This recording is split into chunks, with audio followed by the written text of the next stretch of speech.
nous allons terminer cette conférence des élus locaux par une troisième et dernière table ronde.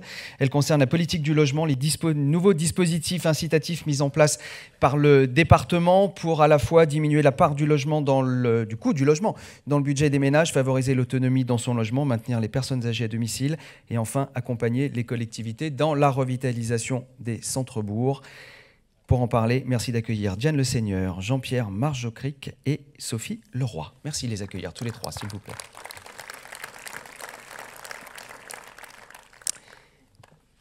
Hop là. C'est douillet. Bonjour à tous les trois et merci d'être avec nous ce matin. Diane Le Seigneur, le logement, c'est donc une préoccupation importante pour les habitants du territoire et donc par ricochet, évidemment, pour les élus de ce territoire. Qu'est-ce que le département, qu'est-ce qu'une collectivité comme le département de l'Eure peut mettre en place pour agir ? Bonjour à toutes et à tous. Effectivement, le logement, et ça a été dit plusieurs fois, c'est un outil extrêmement important sur un territoire. Le département n'est pas acteur direct sur le logement. Il s'appuie sur des acteurs autour de lui et il a par contre des leviers extrêmement puissants à mettre en œuvre. Et c'est ce qu'on se tue à faire et qu'on va continuer à faire. Notamment, on a les bailleurs sociaux avec le logement social. On a donc quelqu'un qui est là sur le sujet, qui pourra nous en parler. Les aides aux communes qui sont faites, des aides directes, je pourrai revenir en détail tout à l'heure dessus. Des aides qui vont très bien en particulier, notamment dans le domaine de l'amélioration de l'habitat. Typiquement, et je le rappellerai, et je ne reviendrai plus sur le sujet, c'est vraiment, le logement est vraiment un outil ou un moyen transversal qui actionne énormément de leviers différents. On intervient sur les enjeux sociaux, également, et de solidarité dont on parlait tout à l'heure, notamment le pacte de la mobilité, le pacte d'installation, on est en plein dedans. Et aussi, et on en a parlé précédemment dans la première table ronde, en termes d'aménagement du territoire, d'attractivité d'un territoire, et ça c'est important pour vous, de vraiment actionner cette partie du logement pour l'attractivité de vos communes respectives. Et puis, un élément économique très fort et important, et vraiment c'est le pendant avec la première table ronde qu'on a eue tout à l'heure, le logement vient compléter cette action sur le plan économique. Alors, je le disais dans l'introduction, nous allons venir sur les nouveaux dispositifs incitatifs que met en place le département. Donc, quelle est cette politique du département en faveur du logement? Peut-être commencer un peu par donner aussi des éléments de contexte avant et de voir comment vous répondez pour le coup à ces éléments-là et ces enjeux. Tout à fait. Alors, devrait apparaître là un slide avec les 4 axes, mais il ne va pas tarder à arriver, j'imagine. Vous l'avez ? Vous ne l'avez pas. Bon, il va arriver, c'est pas grave. En termes d'éléments de contexte, voilà, c'est ça. Je ne vais pas les commenter, mais juste vous voyez les 4 axes autour desquels on a construit la politique du logement pour vraiment répondre à ces 4 objectifs.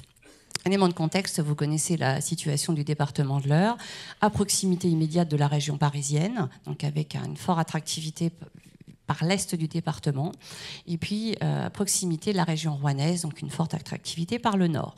Ce qui fait que du coup, ça maintient une certaine demande de logement encore, mais une certaine demande de logement. On n'est pas dans un département hyper tendu en termes de demande de logement, et c'est surtout très inégal sur le territoire.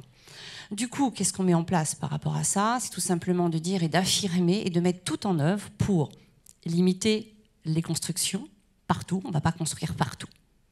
On va construire que dans certains endroits, uniquement dans des zones tendues, mais vraiment tendues, et uniquement sur des projets spécifiques pour des publics spécifiques.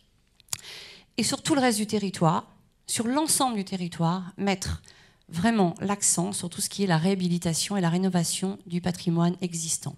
Et du coup, j'en profite pour rebondir et de remercier effectivement, on est appuyé dans cette politique aussi par la préfecture, monsieur le préfet, qui partage cet avis et qui, chaque fois qu'il le peut, le renouvelle. On est vraiment en phase là-dessus. On doit mettre la priorité sur la réhabilitation et limiter et vraiment circonscrire les constructions à un certain type de construction et uniquement dans très peu d'endroits. On doit également mettre l'accent sur la résorption des logements vacants. on en a beaucoup dans l'heure, on en a beaucoup trop. Et sur certaines zones, on en a énormément, comme par exemple sur des très grosses agglomérations comme Évreux. Énormément de logements vacants, à la fois dans le domaine public, dans le logement social, mais également dans le domaine privé. Et si on construit à tout va, dans des endroits où on croit se faire plaisir, si on va faire son nouveau petit lotissement dans sa commune, qu'est-ce qu'on fait ? On siphonne simplement la ville d'à côté, ou on siphonne simplement ces logements qui sont en moins bon état, par exemple dans son centre-bourg. Donc on croit résoudre et apporter une solution, mais on crée en fait un autre problème. Et puis un autre sujet aussi sur lequel donc, cette politique de l'habitat et du logement contribue, et là c'est le pendant avec ce qu'on a dit tout à l'heure, et notamment, c'était Gilles Gall qui avait rebondi dessus, effectivement, en précisant qu'il y a la dimension de l'habitat. Dès qu'on parle à un moment de redynamisation d'un centre-bourg ou centre-ville, ça passe aussi par la solution habitat-logement. Donc, bien sûr, on est à fond sur ce sujet. Alors, le département va donc encourager, si j'ai bien compris vos propos, pour le coup, à construire des logements là où il y a de la tension, là où on est en tension, où on manque de logements. Très concrètement, qu'est-ce que vous mettez en place pour encourager cela ? Alors, bien sûr, seul, on ne peut pas grand-chose, le département ne peut pas, et nous sommes déjà très proches, et on travaille déjà depuis longtemps en partenariat avec les bailleurs sociaux, mais on va être encore plus proches et travailler encore plus fort avec les bailleurs sociaux, et surtout c'est une période actuellement où on doit être très proche et très fort, n'est-ce pas Jean-Pierre ? Il ne doit pas me dire le contraire. Effectivement, à travers aussi le travail avec les bailleurs sociaux, on va pouvoir travailler sur la résorption des friches, il y en a encore de trop dans le département. Travailler à fond sur la rénovation et la réhabilitation des logements, c'est ce dont je parlais tout à l'heure, et voir se positionner quand il le faut sur la démolition. Ça, c'est un sujet un petit peu nouveau. C'était pas trop l'habitude que le département aille se mettre de façon active et financière sur la démolition, mais il y a des fois, quand vous ne pouvez plus rénover, il y a des fois des états de logement où on ne peut pas aller jusqu'à la réhabilitation et la rénovation. Donc le département a choisi de mettre des fonds propres, une partie également sur la démolition de certains logements. Et puis on a une autre action concrète qui est celle du changement de règle du jeu de la garantie d'emprunt. Et ça touche spécifiquement toutes les communes, puisqu'avant c'était un petit peu une règle du jeu, un guichet systématique à l'aveugle. Paf, j'ai tant d'habitants, cling, donc j'ai droit à tant, j'ai droit à ça. Sans même se savoir de qualifier si effectivement ce qui allait être fait comme programme immobilier correspondait à une demande quelle qu'elle soit. Donc on a choisi de casser cette logique et de refaire dans la dentelle. En gros, maintenant, chaque projet fait l'objet, on passe en commission, on est autour et on étudie chaque projet pour voir s'il correspond réellement à la demande, s'il est au bon endroit, s'il remplit les objectifs qu'on a fixés, soit en termes de public, soit en termes de type de logement. Et là, la garantie d'emprunt sont activées ou pas. On est quand même relativement plus généreux, je le redis, des fois on n'est pas bien compris, sur la réhabilitation et la rénovation. On peut suivre aussi sur de la construction quand ça correspond exactement à nos objectifs. Alors vous parlez de cette nécessaire concertation et ce nécessaire dialogue avec les bailleurs sociaux. Nous avons un représentant avec nous aujourd'hui, en l'occurrence c'est Jean-Pierre Major-Cric, vous êtes le directeur général de la Sécomil. On va voir deux projets sur lesquels vous avez travaillé, on va les détailler un petit peu. Juste avant, peut-être nous présenter en quelques mots, en quelques chiffres la Sécomil. Oui, merci. Bonjour, monsieur le ministre. Bonjour à toutes et à tous. Bonjour, monsieur le préfet. Donc, la Sécomil, c'est un acteur départemental qui gère 7000 logements sur l'ensemble du département. On est présent sur 50 communes. Donc, nous sommes une entreprise publique locale dont l'actionnaire principal est le département de l'Eure et également les principales villes du département. En actionnaire privé, nous avons la Caisse des dépôts et Action Logement. Donc nous inscrivons notre stratégie dans la politique départementale, à savoir la revitalisation des centres-bourgs, répondre à la demande de logement pour les territoires qui sont en tension et répondre aux besoins des collectivités locales. Donc je connais beaucoup de maires présents ou d'élus communaux présents dans la salle. Donc je les remercie pour avoir fait travailler la Sécomil sur leur territoire. Et je dois dire que lorsqu'on fait un projet, c'est un travail de partenariat. Et je voudrais insister là-dessus. Alors, on détaille deux projets. Le premier, il concerne une résidence logement en autonomie. Oui, donc là, c'est un projet emblématique pour la Sécomil, puisque c'est un projet de 6 857 000 euros. Il y a 80 logements de type 1 bis pour les personnes âgées. Donc c'est un projet qui se situe en bordure du quartier prioritaire de la politique de la ville de Netreville. Donc c'est un projet structurant, puisque, outre la résidence autonomie, nous aurons une médiathèque de 500 mètres carrés, une mairie annexe, avec évidemment toutes les règles d'accessibilité respectées, et également un cabinet médical. Donc c'est un projet qui demande une concertation importante. Actuellement, je suis en relation avec les professions médicales pour les faire venir dans ce cabinet. Et tout cela fera un pôle vraiment intéressant avec une mixité des fonctions en bordure du quartier de Netreville. C'est un projet très important. Le second projet que l'on va découvrir ce matin, il concerne une réhabilitation de logements. Oui, donc le deuxième projet, c'est un projet plus modeste, mais c'est un projet important. C'est un projet important pour la commune de Tournedos-Bois-Hubert. Donc là, il s'agit d'une gendarmerie qui avait été construite en 1890 et donc qui se situe à côté de la mairie, des écoles et d'une place communale. Donc le département nous a cédé ce bâtiment et on l'a entièrement rénové. Donc on a fait du quasiment neuf dans cet immeuble. Et en plus, on a mis à côté 3 logements neufs. C'est un projet difficile parce que, évidemment, dans l'ancien, on a toujours des problématiques de santé, amiante, plomb, voire quelquefois la présence de mérules. Donc ça nécessite la présence de beaucoup d'intervenants. En termes de coûts, souvent en rénovation, c'est aussi cher, voire plus cher que le neuf. Mais par contre, on a la satisfaction de voir conserver ce bâtiment, qui était quand même un bâtiment emblématique pour la commune de Tournedos.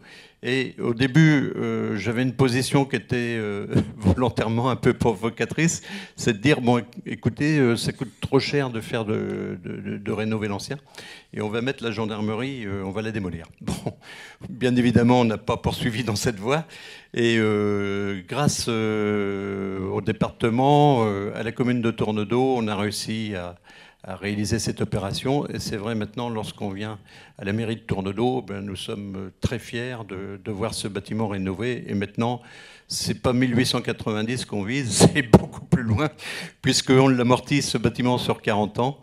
Donc c'est un projet d'une dimension nettement différente du précédent, mais la Sécomil répond à toutes les demandes et est capable de vous apporter sa contribution. Alors, pas de démolition de cette gendarmerie datant de 1890, mais une réhabilitation. J'ai entendu à plusieurs reprises, Diane Le Seigneur, ce terme de réhabilitation. Donc ça, ce sont enfin, en tout cas, celui-ci est un projet totalement en cohérence avec ce que vous souhaitez promouvoir.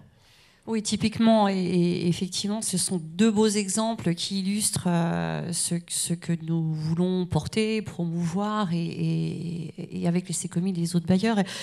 Typiquement, on est dans le premier cas avec les personnes âgées, on est avec un de nos publics spécifiques. Donc, on est dans une construction qui va répondre pour le maintien à domicile des gens, à partir du moment où ils seront dedans. Et puis, sur le deuxième sujet, dans le cadre de la réhabilitation, typiquement, surtout dans un ancien bâtiment de commune. Donc, ça, c'est très important pour nous. Alors, oui, vous voulez dire un mot ? Oui, je voulais apporter un complément, puisqu'on a la présence de Gilles Gall, directeur d'EPF. C'est vrai que la Sécomil est intervenue dans de nombreuses opérations avec EPF dans le cadre des dispositifs qu'a mis en place EPF, le département et les collectivités, c'est-à-dire le dispositif notamment de minoration foncière. Donc on a acheté pas mal de propriétés dans ce cadre-là et ça facilite la réalisation d'opérations, notamment de centre-bourg. On a de nombreux exemples sur le Neubourg ou même là maintenant à Gagny. Là on démolit malheureusement, on a démoli les bâtiments de l'ancienne ferme, mais c'est des opérations qui sont intéressantes et menées en partenariat dans le cadre de ces dispositifs qui mettent à contribution l'ensemble des intervenants, des collectivités et également le bailleur. Alors, Diane Le Seigneur, ce que l'on vient d'évoquer là, ce sont des sujets liés au logement social. Qu'est-ce que le département fait pour les propriétaires privés ? Est-ce que là aussi, vous avez des leviers, vous avez des moyens d'agir ? Alors oui, tout à fait. Effectivement, on ne peut être cohérent sur le territoire que si on travaille aussi en parallèle pour le logement privé, qui est bien évidemment extrêmement répandu et majoritaire sur le département. Pour ça, on a essayé de recentrer tout et de faire un petit peu de nettoyage, notamment au niveau des aides. Et puis de se concentrer notamment, par exemple, au niveau des personnes âgées dont on parlait, pour répondre à la véritable problématique de maintien à domicile. Par rapport à la pyramide des âges, demain, on va se retrouver avec une quantité extrêmement importante de personnes, des personnes âgées. Alors tout à l'heure, j'ai entendu qu'à partir de 50 ans, on était plus jeune. Bon, moi, j'ai 50 ans, je me sens encore jeune. Non, je parle vraiment encore plus âgée. Je le dis, non, c'est une boutade, c'est une boutade. Mais notamment, on ne pourra pas accueillir tout le monde dans les établissements adaptés, donc il faut maintenir à domicile les personnes le plus longtemps possible. Alors, pas uniquement parce qu'il le faut, mais c'est aussi parce qu'elles le souhaitent. Et pour ça, il faut vraiment pouvoir répondre à un maximum d'aménagements pour pouvoir favoriser l'autonomie dans les logements. Et puis, on a un autre pan très important sur lequel on intervient, qui sont les foyers les plus modestes, qui sont souvent confrontés avec de grosses difficultés financières pour faire face à leurs factures d'énergie dans les logements. Ils sont dans des logements souvent des fois assez anciens, voire des fois insalubres. La facture d'énergie leur coûte une somme folle et ça les met en difficulté financière et du coup ils ont encore moins le moyen de pouvoir investir. Enfin, c'est un cercle vicieux absolument terrible. Et alors le pire, c'est la troisième hypothèse, c'est quand on cumule à la fois problème d'autonomie et en plus problème financier et de précarité énergétique. Alors là, c'est absolument très très compliqué. Et ce qui est important de devoir intervenir dessus, parce qu'une personne, des familles en difficulté, ce sont des familles qui, au bout d'un moment, se mettent dans une telle situation que nous les retrouvons, nous, soit au niveau du département, au niveau des services sociaux, à devoir faire des aides d'urgence, mais vous, dans les CCAS. Donc c'est quelque chose qui pèse au bout d'un moment, et qui pèse beaucoup, et qui risque de peser de plus en plus. Donc on voulait vraiment intervenir sur les aides à ce niveau-là. Alors je crois qu'on a quelques chiffres aussi à découvrir. Oui, tout à fait. Alors vous allez avoir du coup des chiffres assez essentiels. Ce qui permet de voir un peu, quand on dit ce que l'on fait et là où on intervient, voici les masses que cela donne. En fait, juste à retenir, sur une année, sur l'échelle du département, ça a été 319 familles où on a pu intervenir directement et financièrement pour pouvoir aider, soit en termes d'autonomie, soit en termes de précarité énergétique, soit sur les deux. Pour un montant alors d'investissement du niveau du département, enfin d'investissement direct, enfin de subvention directe de 700 000 €. Si vous y rajoutez les 2 millions de l'État à travers l'ANA, lorsque les travaux se font, c'est un levier extraordinaire en termes d'économie puisque ça génère derrière 5,5 millions de travaux. Travaux qui sont faits à 90-95% par des entreprises locales, par des artisans locaux. Et ça, c'est des choses qu'on avait pu... notamment, j'avais parlé avec Monsieur Marie. Hein, c'est des choses où on parle avec la CAPEB aussi, en disant, attendez, on travaille en lien et on est un levier économique à un moment financièrement sur le territoire. On l'est, vous l'êtes si on se met ensemble à ce niveau sur le territoire. Donc il existe des aides du département, vous venez d'en citer deux, celles qui sont là pour favoriser le maintien à domicile, il y a celles pour la lutte contre la précarité énergétique, ça existe, mais comment est-ce que l'on fait pour mobiliser ces aides ? Alors, la grande difficulté, ou le plus difficile, c'est de faire le repérage. Aller repérer quelles sont les personnes qui, soit au fin fond de la ville, soit au fin fond du bourg d'à côté, soit au fin fond de la campagne, dans vos communes, est éligible, elles le seraient, si on montait le dossier, si on étudiait, est en besoin, et vous êtes les premiers sur le terrain à pouvoir faire remonter ces personnes, à pouvoir les identifier. Pour ça, on a deux dispositifs, les OPAH, les opérations programmes d'amélioration de l'habitat, les opérations programmées par exemple, de l'amélioration de l'habitat, et les PIG, c'est pas des petits cochons, mais c'est des programmes d'intérêt généraux. Il y a 8 territoires qui sont couverts et qui sont en cours avec ces dispositifs-là dans l'heure. Alors j'oserais dire, il n'y a que 8 territoires qui se sont engagés dedans. À l'échelle du département, c'est vraiment trop peu. Et vraiment, je vous exhorte à vous pencher dessus si vous n'êtes pas impliqué dans cette démarche, puisqu'elle est juste à un moment mathématique et facile à comprendre. À partir du moment où vous dites « je me mets dedans », Alors souvent, c'est à l'échelle de l'EPCI, je crois, au niveau du logement, que c'est dedans, que ce soit une agglo ou que ce soit une Comcom. Je rentre dans ce processus. Moi, agglomération, je décide de mettre un petit peu d'argent dessus. Cling, ça ramène un petit peu d'argent du département. Cling, ça met un petit peu d'argent de l'État. Et comme, et on vous en dira un petit peu plus après, ils font des études de dossier qui permettent d'aller chercher souvent aussi de l'argent de mutuelles ou caisses de retraite, on arrive à pouvoir faire des financements qui vont à un très haut point au niveau des familles pour financer jusqu'à 90% des fois des besoins pour pouvoir faire des travaux d'isolation ou autres. Donc ces dispositifs-là sont les dispositifs les plus adaptés sur le territoire pour pouvoir taper et tuer ces problèmes très très importants qui vont aller en grandissant. Attention, on en voit de plus en plus. Les précarités énergétiques s'aggravent, l'insalubrité s'aggrave, les problèmes économiques de nos populations s'aggravent. Si on n'agit pas maintenant, on va s'en mordre le doigt très rapidement. Ce serait dommage. Alors, les dispositifs existent, vous le disiez, mais avant que ça fasse cling, cling, cling, encore faut-il être au courant de ces dispositifs. Et là, à nouveau, vous travaillez avec des partenaires, notamment Solia. Sophie Leroy, vous en êtes la directrice adjointe. Quelques mots déjà sur Solia, et puis ensuite nous présenter quelques-unes des actions que vous mettez en place donc pour promouvoir ces dispositifs qui permettent l'amélioration de l'habitat, entre autres. Merci. Bonjour à tous. Monsieur le ministre, monsieur le préfet. Donc 2 mots pour présenter Solia, qui est effectivement partenaire du département de l'Eure.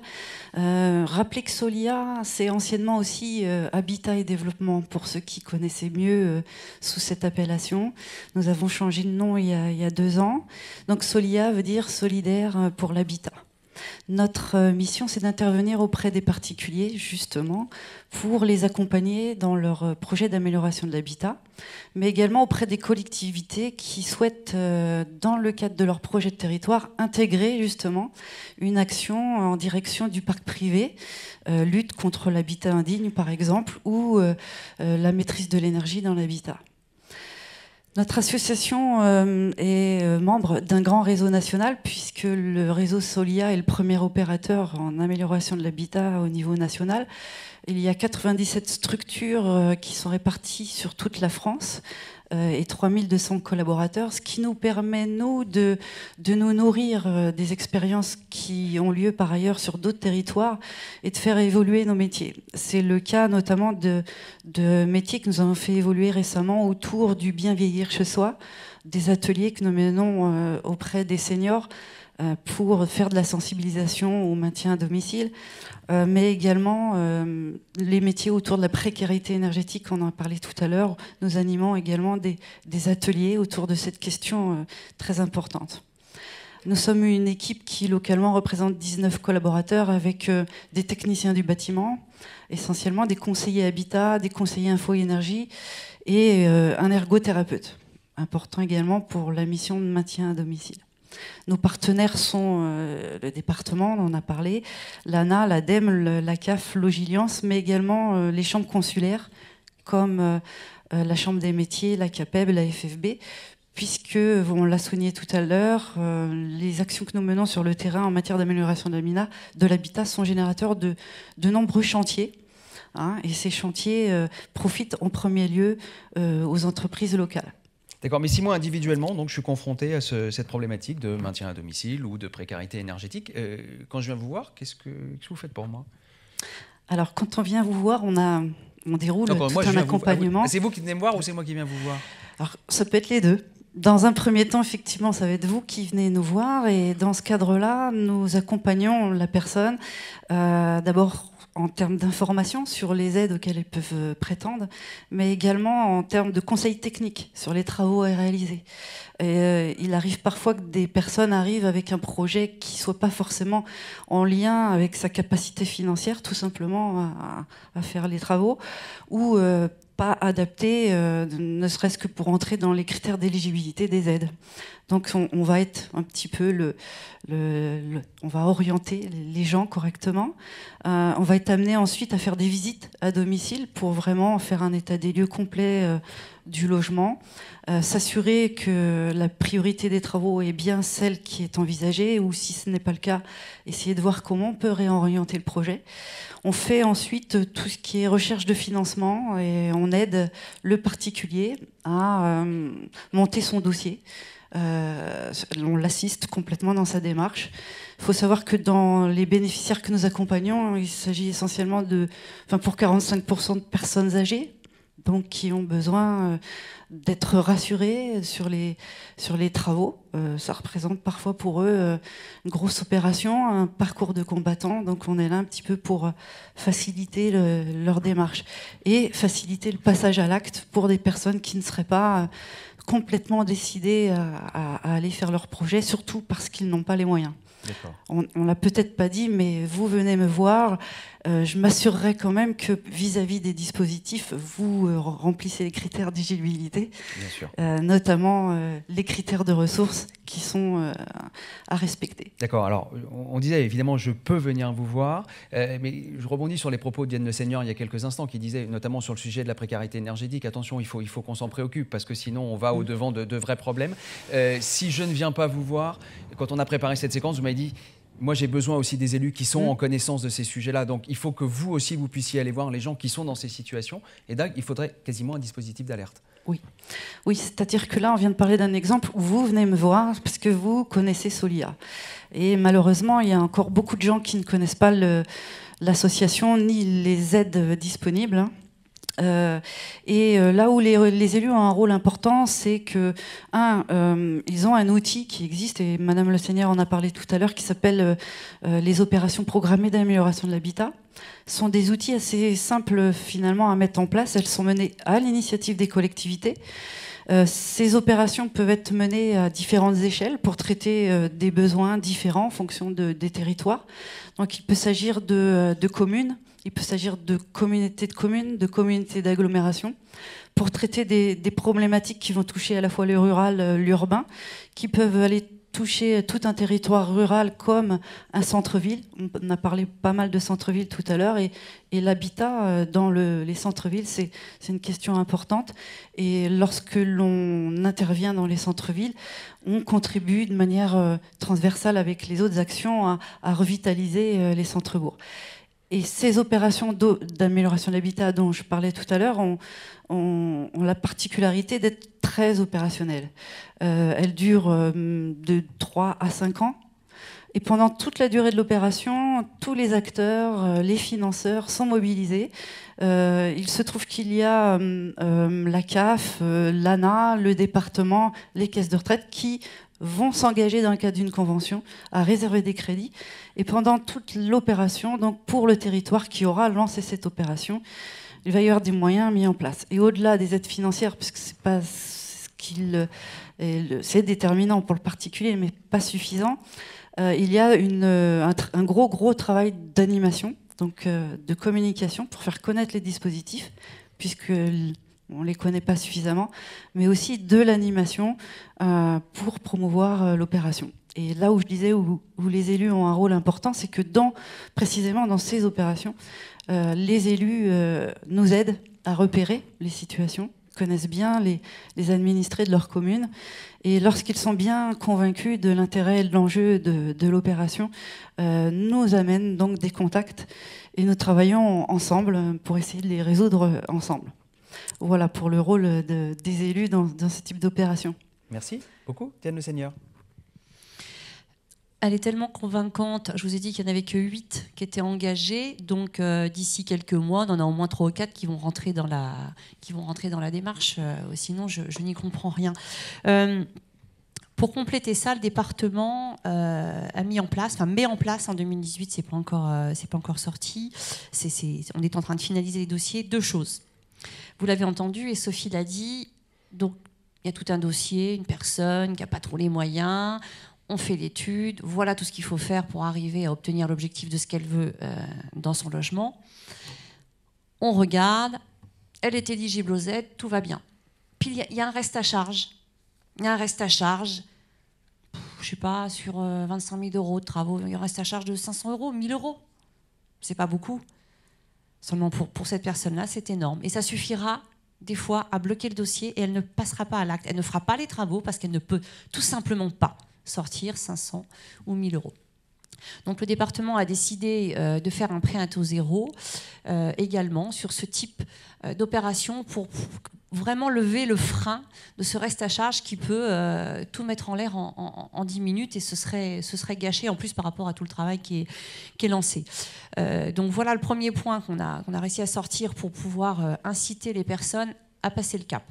Et puis on avait une autre problématique aussi qui se vérifiait depuis un certain temps et depuis de plus en plus récemment, c'est notamment les entreprises un peu frileuses à aller sur ces dossiers-là parce qu'une grosse partie était financée par les subventions de l'État et qui des fois sont un petit peu longues. On n'a pas tous le même calendrier, on va dire. Donc c'était un petit peu long à venir et à être payé. Sauf qu'une entreprise, elle n'est pas là pour assurer la trésorerie de l'État ou assurer la trésorerie des autres. Donc on en avait également parlé. Là, je vois M. Marie qui me fait oui, oui. Donc effectivement, on dit ce qu'on fait, on fait ce qu'on dit. On lance un fonds d'avance. Un fonds d'avance, donc on est partenaire avec la Caisse des dépôts, je crois que c'est le Crédit Agricole qui a répondu présent à la sollicitation. Et en fait, on va simplement, avec ce fonds d'avance, débloquer les fonds dès le début de chantier pour l'entreprise. On efface le temps, on réduit le calendrier pour pouvoir inciter les entreprises qui, je le rappelle, sont toujours en local. Donc ça, c'est vraiment ballot de ne pas venir sur ce type de chantier parce qu'il y a un vrai volume économique pour nos entreprises et nos artisans sur le territoire. Donc voilà en fait les deux nouveautés qu'on lance là. Alors, on va terminer très très rapidement en s'adressant directement aux élus qui sont avec nous aujourd'hui parce que certains d'entre eux sont dans leur quotidien parfois confrontés à des gens qui viennent leur dire écoutez, moi je cherche un logement pour mon jeune qui va prendre son envol ou au contraire je cherche un logement pour que mon aïeul puisse être au plus près des commerces. Enfin, voilà. Qu'est-ce qu'ils peuvent trouver comme solution aujourd'hui? Que peuvent-ils dire? Que peuvent-ils répondre? Est-ce que vous leur proposez quelque chose pour répondre à ces questions-là?